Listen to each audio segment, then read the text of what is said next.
Pot ikan sepak ni. Tapi tu lah, semalam hujan, 2-3 hari hujan. Air banyak, ikan merata api.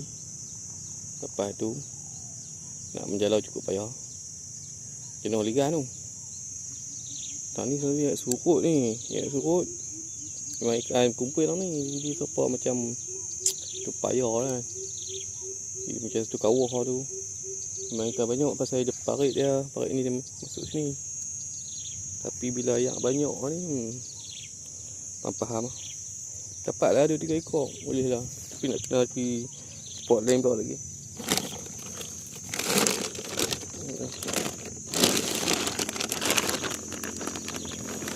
Wah ni besar kan. Sepat dah lah. Sepat paling banyak selat kan. Sepat pun dah. Sepat pun saiz tak boleh lah. Tak besar-besar pun tak ada.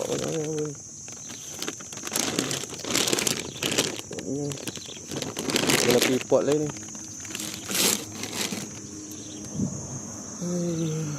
Mana ikan, mana ikan.